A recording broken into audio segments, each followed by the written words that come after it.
Un particulier met en vente 7 terrains clôturés à Ouida-Minantekmon sur la voie de sa vie avec titre foncier. La première parcelle est située à 4 mètres de la route goudronnée, suivie par les autres en profondeur.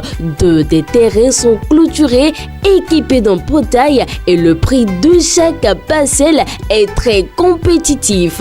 Notez bien, les clients ont la possibilité d'avoir un financement auprès d'une structure financière pour l'achat des parcelles avec un apport personnel de 25% du prix d'achat. Pour toute autre information, veuillez contacter via WhatsApp le plus 33 664 254 973.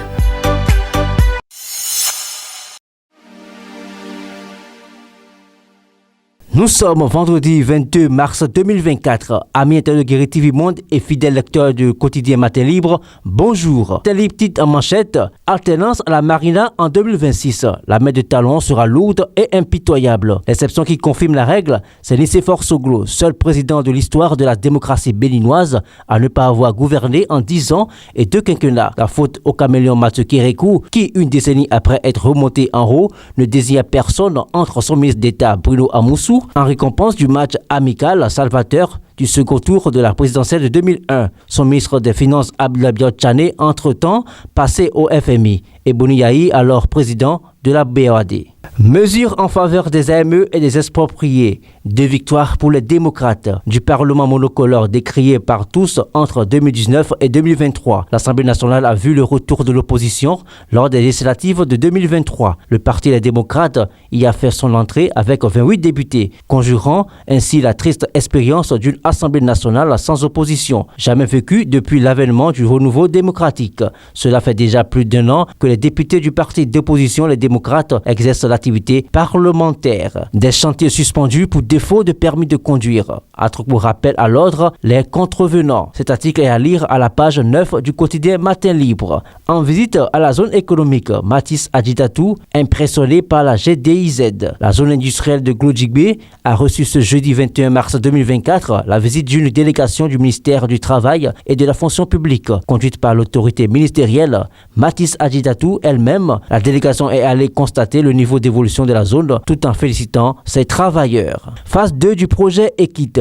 L'AFD signe une convention avec Enabel. Plus de 9 milliards pour réduire les inégalités basées sur le genre. Cotonou, le 20 mars 2024, l'Agence française de développement signe une convention de financement de 9 839 355 000 francs CFA pour contribuer à la réduction des inégalités basées sur le genre en santé, avec l'objectif de mieux prendre en compte les besoins spécifiques des femmes et des hommes en matière de santé sexuelle et reproductive, y compris les violences basées sur le genre et les maladies non transmissibles pour renforcer le système de santé béninois. Dans le DEX social Yellow Graduate Programme, MTN accueille la 3e cohorte des jeunes pour une immersion en entreprise. Le programme Yellow Graduate de MTN Bénin est à sa 3e édition. Hier, jeudi 21 mars 2024, une douzaine de jeunes diplômés béninois ont été accueillis par le réseau leader de téléphonie mobile pour une expérience en entreprise. La cérémonie couplée de remise de certificats pour les jeunes de la 2e édition a eu lieu non loin de la direction générale de MTN Bénin, en présence de la CEO Huch Ofodile. La Loterie nationale du Bénin, remise de chèques aux gagnants du PMU et du Loto Star. La direction générale de la Loterie nationale du Bénin SA a fait la remise de chèques aux gagnants du Paris Mutuel Ubin et du Loto Star le jeudi 21 mars 2024. Fortification alimentaire en Afrique de l'Ouest. Une alliance régionale portée sur les fonds baptismaux à Cotonou. L'Alliance régionale pour la fortification alimentaire en Afrique de l'Ouest a été mise en place ce jeudi 21 mars 2024 à Cotonou, en marge de la clôture des travaux de la réunion régionale consultative sur la fortification alimentaire dans l'espace CEDEAO. Une rencontre de haut niveau initiée par l'Organisation ouest-africaine de la santé qui s'est déroulée à Cotonou du 19 au 21 mars 2024. Et pour finir, scrutin du 9 juin 2024 dans le secteur des médias. Des journalistes reconnaissent les mérites du cadre juridique. Amis internautes de Guéri TV Monde et fidèles lecteurs du quotidien de Batito, merci de nous avoir suivis. Excellent week-end à tous et à la semaine prochaine.